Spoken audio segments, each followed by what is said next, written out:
નમસ્કાર મિત્રો. આજે આપણે ડિજિટલ આજના યુગમાં આધુનિક યુગમાં એઆઈનો કઈ રીતે સારો ઇસ્તેમાલ કરી શકીએ, કઈ રીતે ઉપયોગ કરી શકીએ. આજને આપણે ભણવામાં કઈ પણ જગ્યાએ વાંચવાનો બહુ કંટાળો આવતો હોય તો એને ઓડિયો સ્વરૂપે અથવા કોઈ પણ અલગ પ્રવૃત્તિ સ્વરૂપે કઈ રીતે આપણે તેને કન્ઝ્યુમ કરી શકીએ, આજના આપણે ટ્યુટોરિયલમાં જોઈશું. આજે આપણે ગૂગલ નોટબુક એલએમ નો ફૂલ ટ્યુટોરિયલ આપણે જોઈશું. ધન્યવાદ. તો કોઈ પણ બ્રાઉઝરમાં આપણે આવી જશું અને સિમ્પલ સર્ચ મારશું ગૂગલ નોટબુક એલએમ. આવું સર્ચ મારશું તો અહીંયા આવી જ જશે ગૂગલ નોટબુક એલએમ અને પહેલી જે વેબસાઇટ હશે તેમાં આપણે ક્લિક કરશું. ગૂગલ નોટબુક એલએમ ડોટ વાળી હશે, નોટબુક એલએમ ડોટ ગૂગલ વાળી. પછી અહીંયા ટ્રાય નોટબુક એલએમ પર ક્લિક કરશું. હવે અહીંયા તમે રિસેન્ટ નોટબુક્સમાં તમે જોશો કે તમે જેટલી પણ નોટબુક હાલમાં બનાવેલી હોય એ બધી દેખાશે. અહીંયા વચનામૃત છે, સાંખ્ય દર્શનની છે, ગીતા પરિચય છે, ગીતા વિઝડમ, ઈશાવાસ્ય ઉપનિષદ. તો આપણે હવે અત્યારે નવી નોટબુક બનાવી છે તો ક્રિએટ ન્યૂ નોટબુક ઉપર ક્લિક કરશું અને અહીંયા ઘણા બધા ઓપ્શન છે ફાઇલ્સ અપલોડ કરવાના. તો આપણે વેબસાઇટ લિંક, કોઈ યુટ્યુબની લિંક હોય એને પણ અહીંયા જોડીને તેનું સારાંશ મેળવી શકીએ છીએ. પછી ગૂગલ ડ્રાઈવમાંથી પણ કરી શકીએ. કોઈ ટેક્સ્ટ હોય એને કોપી કરીને અહીંયા પેસ્ટ કરશું તો પણ થઈ શકે છે. આપણે અત્યારે અપલોડ ફાઇલ્સ પર જઈએ અને અહીંયા ઈશા ઉપનિષદની એક છે પીડીએફ, તેને અપલોડ કરશું. તો તમે જોઈ રહ્યા છો અપલોડ થઈ રહી છે ઈશા ઉપનિષદની અને હાલ અપલોડ થઈ પણ ગઈ. અહીં તમે જોશો તો થોડોક સારાંશ આપી દેશે ઈશા ઉપનિષદ શું છે. તમારે કોઈ પણ નોટબુક હોય, પીડીએફ હોય, તેનો થોડોક સારાંશ આમાં આવી જશે. હવે તમે આ બાજુ જોશો ત્યાં સ્ટુડિયો લખેલું છે, તેમાં ઓડિયો ઓવરવ્યૂ, વિડીયો, ઘણા ઓપ્શન છે આમાં. તો અહીંયા તમે પાવર પોઈન્ટની સ્લાઇડ પણ જનરેટ કરી શકો છો. ડેટા ટેબલમાં તમે ટેબલ પણ સોર્સ, આપણો જે સોર્સ છે તેમાંથી ટેબલ પણ જનરેટ કરી શકો છો. અત્યારે આપણે ઇન્ફોગ્રાફિક જોઈએ. તેમાં કેવું હોય કે તમારે જે આખી પીડીએફ છે તેનો સારાંશ એક પેજમાં આખો આવી જાય. તો આપણે તેને જનરેટ કરાવીને જોઈએ. તો પહેલા આપણે અહીંયા પેન્સિલ ઉપર ક્લિક કરીશું. તો અહીં તમને લેંગ્વેજ ચૂઝ કરવાનું ઓપ્શન આવશે. તો આપણે અત્યારે હાલ ગુજરાતી ચૂઝ કરી લઈએ. આવી રહી ગુજરાતી. અને અહીંયા ઓરિયન્ટેશન એટલે લેન્ડસ્કેપ રાખવો છે કે પોર્ટ્રેટ રાખવો છે કે સ્ક્વેરમાં જનરેટ કરાવવું છે એ બધું. તો અત્યારે આપણે લેન્ડસ્કેપ જ રહેવા દઈએ. અને લેવલ ઓફ ડિટેલ તમારે કેવી રીતનું અંદર જોઈએ છે, કે ડિટેલ લખેલું હોય કે શોર્ટમાં લખેલું હોય તમારી ઇન્ફોર્મેશન, કે એકદમ આમ મીડિયમ.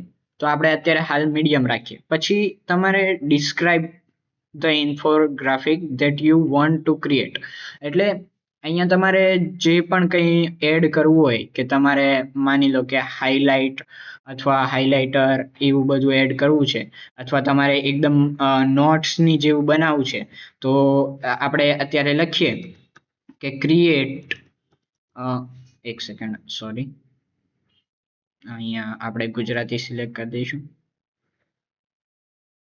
અને અહીંયા લખીએ આપણે કે create as page of notebook with normal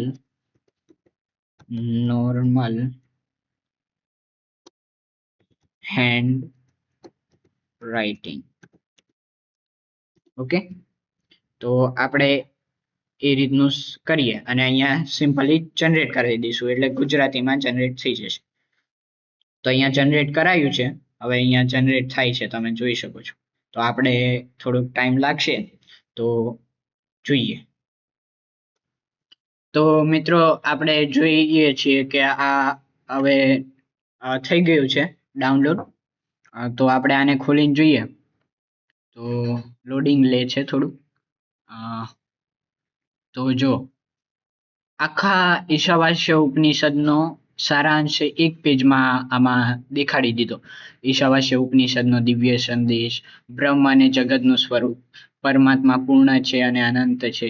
તો આ બધું જ એ કહી દીધું. સત્યનો સાક્ષાત્કાર, ત્યાગ દ્વારા ઉપયોગ, ભોગ અને કર્મ તેન તક તેનો ઊંજી થા, એ બધું જ આવી ગયું. તો આ રીતે આ ઇન્ફોગ્રાફિક કામ કરે છે.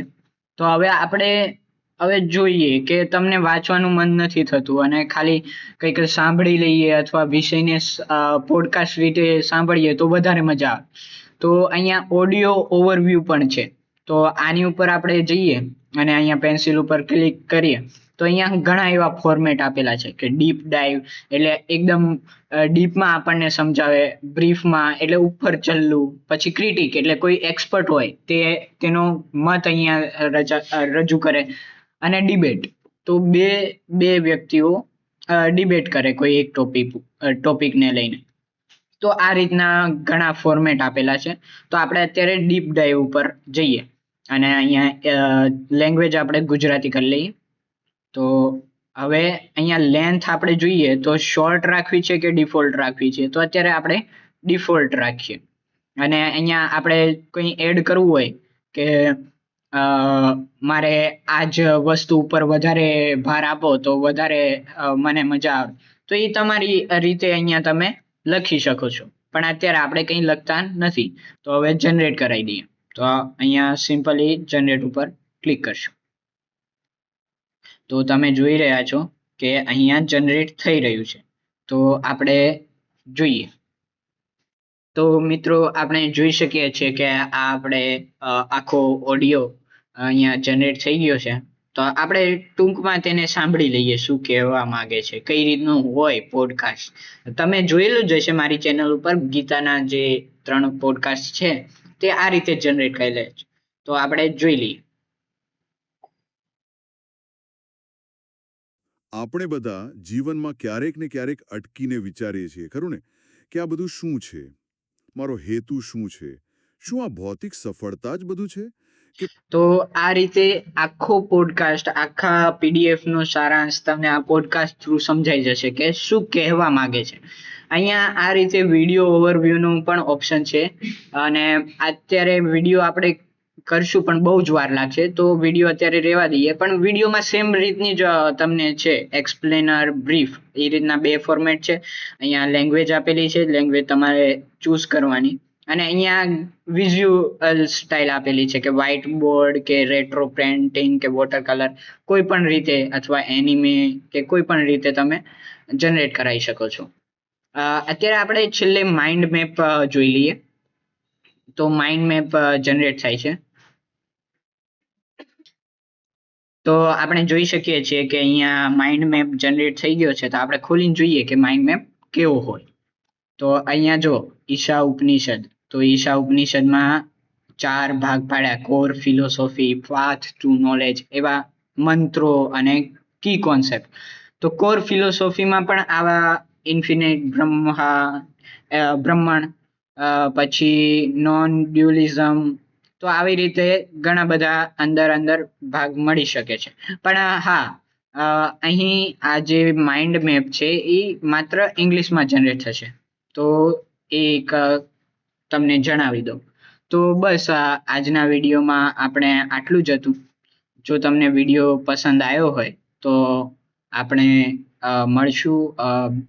મારી ચેનલને સબસ્ક્રાઇબ કરી દો અને આવા જ વિડીયો જોવા માટે લાઈક, શેર અને કમેન્ટ કરી દેજો કે આ વિડીયો તમને કેવો લાગ્યો. ધન્યવાદ.